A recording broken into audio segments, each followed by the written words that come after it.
নমস্কার বন্ধুরা, good morning. তোমরা সকলে কেমন আছো? আশা করছি সকলে ভীষণই ভালো আছো, আর আমরাও আছি বেশ ভালো।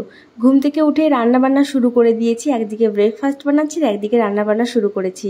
আজকে করব মাছের ঝোল আর ভেন্ডির একটা সবজি, বাস এইটুকুনি। 2 ভাগের বেশি কিন্তু আমার রান্না করা হয় না, 3-4 ভাগের আমার একেবারেই রান্না করা হয় না। ওই মাঝে মাঝে 3 ভাগের হয়ে যায়। যেমন আজকে দেখো, আমার মেয়ে ঘুমোচ্ছে আর আমি এখন রান্না করছি। এখন টাইম ওই 9টা সাড়ে 9টা বাজে। আমি মনে মনে ভাবছি আমার রান্নাটা যেন হয়ে যায় আমার মেয়ে ওঠার আগে, কেননা ও যদি উঠে পড়ে তাহলে আমি একদমই রান্না করতে পারবো না। ও আমার কোলে চেপে বসে থাকবে, তো সেজন্য আমি ভাবছি তাড়াতাড়ি যেন হয়ে যায়। রান্না বান্না কমপ্লিট হয়ে গেছে, আর আমি এখন 3 পিস মাছ ওই টিফিন বক্সে ওঠাচ্ছি। কারণটা বলছি, কারণ হচ্ছে তোমাদের দাদাভাই যেখানে ডিউটি করে সেখানে তার একটা ফ্রেন্ড রয়েছে, তো তাকে মাছ খাওয়াবে বলে সেজন্য আমি 3 পিস তুলে দিচ্ছি। আর আমাদেরও তো দুপুরের খাবার খেতে হবে, সেজন্য আগে ভাগেই এটা তুলে রাখলাম। তারপরে আমরা একটু বাদেই খাবো। তার আগে কিছু কাজ রয়েছে, কিছু জিনিস পার্সেল করতে হবে। এখানে রয়েছে 4 কেজি আখরোট, আর রয়েছে 1 কেজি কাজু, আর কিছু সাবান আনা হয়েছিল ক্যান্টিন থেকে বাড়ির জন্য, তো সেগুলো এখানে সমস্ত কিছু ভরে দিচ্ছে। কেননা আমরা ফ্লাইট বুক করেছি, তো আর এক একজনের 15 কেজির বেশি যাবে না, তো সেজন্য এইসব জিনিস 2 প্যাকেট ওটস মেয়ের জন্য, আর একটা সেরেলাক, তো এইগুলো জিনিস সমস্ত কিছু পার্সেল করা হবে। এই কার্টনটা এনেছে, তো এর মধ্যে পুরে দেবে, আর কিছু আমাদের ঠান্ডার জিনিস নেওয়া হবে, কেননা আমরা যখন আসবো ফিরে তখন না ঠান্ডা পড়ে যাবে এখানে, তো আমাদের একটু ঠান্ডা ঠান্ডা লাগবে, সেজন্য ছোট বাচ্চা রয়েছে, সেজন্য কিছু ঠান্ডার জিনিসও এর মধ্যে একেবারে পুরে দেব। আর কিছু আছে নাকি? কি আছে? আর কিছু আমি আছি, আমাকে বস্তার মধ্যে প্যাকিং করে পাঠিয়ে দাও, বুঝতে পেরেছো? 48 কেজি। বুড়িমা? আমার বুড়িমা দাঁত নাই বুড়িমার। তুমি কি খাচ্ছ? কি খাচ্ছ? চুলগুলো দেখেছো? কখনো চুলগুলো আঁচড়াবে না, আর আঁচড়ালেও নিজে নিজেই ছড়িয়ে দিবে। ঠিক আছে, তাড়াতাড়ি করো, খিদে পেয়ে গেছে, তোমার টাইম হয়ে যাচ্ছে ডিউটির টাইম। আচ্ছা মামাম, তোমার হাতে ওটা কি? মা, এটা কি? কি ওটা? ওটাকে কি বলে? খায় না, ছিচি, নোংরা আছে বাবা, নোংরা আছে। আমরা যেহেতু ছুটি চলে যাচ্ছে, সেজন্য বেশি সবজি আনলে পরে নষ্ট হবে, সেজন্য কম করে সবজি আনতে বলেছে। দেখো কতগুলো ধনিয়া পাতা নিয়ে এসছে, এটাতে এই এতগুলো ধনিয়া পাতা আমার 10 দিন যায়। এখানে কিছু পেঁয়াজ আলু রয়েছে, তো এতে আমাদের হয়ে যাবে। আর তো কয়েকটা দিন মিডিলে, আর 2-3 দিন। তো এই সবজি। তুমি কতগুলো লঙ্কা এনেছো গো? বিনস, লঙ্কা আর গাজর মেয়ের জন্য, তো এটাই। তো চলো আমরা খাওয়া দাওয়া করে নিই। আর আজকে কি রান্না করেছি সেটা তো তোমাদেরকে দেখিয়েছি। দুপুরের খাওয়া দাওয়া করে আমরা 1 ঘন্টা মতো রেস্ট করে নিয়েছি। এখন আমি রেডি হচ্ছি, যাবো একটুখানি মলে। তাছাড়াও একটা বোনের ঘরে যেতে হবে, তো সেজন্য সেটাও মাথায় রয়েছে যে তার ঘরেও যেতে হবে।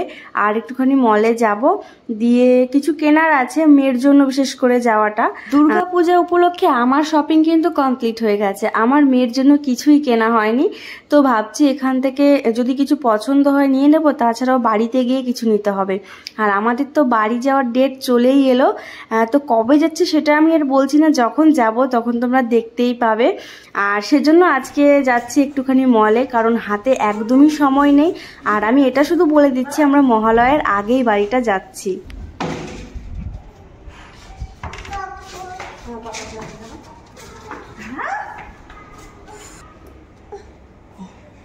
চলো আসো। কোথাও গেলে আমি হেলমেট পরি, সেটা আমার মেয়ে লক্ষ্য করেছে, এখন ওকে হেলমেট পরিয়ে দিতে হবে।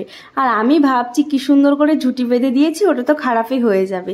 এই বলতে বলতে আমরা নিচে চলে এলাম, তারপরে আর ওকে আর হেলমেট পরানো হলো না। তারপর ও ভুলে গেল, আর কোনো অসুবিধা নেই। আর মুখে কিন্তু ও চকলেট, কেননা এত দুষ্টুমি করছিল একটু আগে, ওকে চকলেট দিয়ে আমি থামিয়েছি। ওই যে দূরে বাড়িগুলো দেখতে পাচ্ছ, ওগুলো কিন্তু পাহাড়ের ওপরের বাড়ি।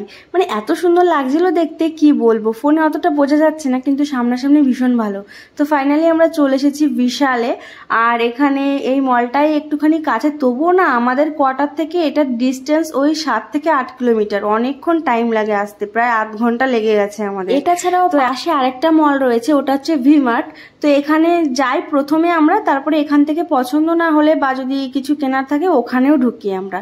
তো এর ওপরে মানে এখানে এটা যে এরিয়াতে আছে এর ওপরে পাহাড়ের ওপরের দিকে আরেকটা মার্কেট আছে, ওটার নাম হচ্ছে গোল মার্কেট। তো ওখানে না প্রচুর দোকান আর প্রচুর জিনিস পাওয়া যায়, অনেক মানে কি বলবো অনেক সুন্দর সুন্দর জিনিস পাওয়া যায়, কিন্তু ওটা এর থেকে অনেকটা দূরে, তো সেই জন্য আমাদের যাওয়া হয় না।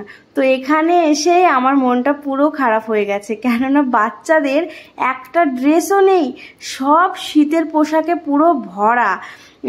ওই 8-9 বছর কি 10 বছরের বাচ্চাদের রয়েছে, কিন্তু আমার মেয়ের মতন কোনো কিছুই নেই, তাই মেয়ের জন্য আমি কিছুই পেলাম না। এবার ওপরে চলে এসেছি যেখানে কিচেনের জিনিসপত্র রয়েছে, এত সুন্দর সুন্দর জিনিস ছিল যে কি বলবো।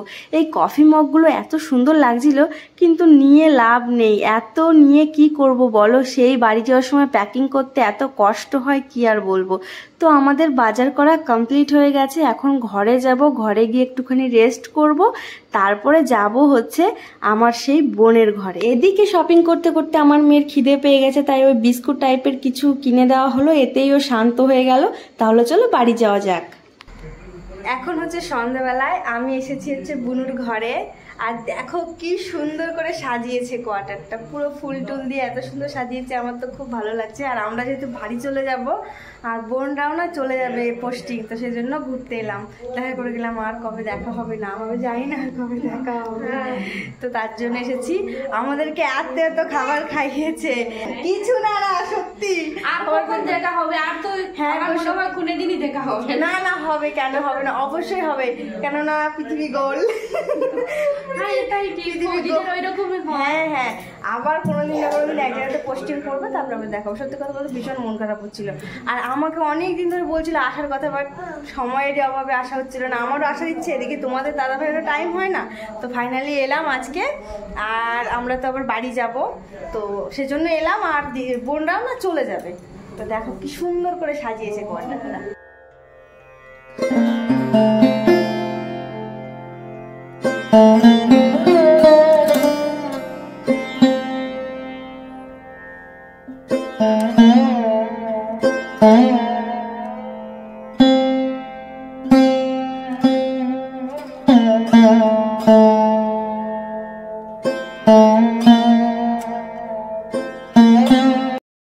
বোনের ঘর থেকে চলে এসেছি, হাজব্যান্ড যাবে ডিউটিতে, তার আগে একটা কাজ রয়েছে, সেটা হচ্ছে এই যে দেখতে পাচ্ছ সোয়েটার, এই সোয়েটারগুলো পার্সেল করে দেবো সেই আখরোটের সঙ্গে।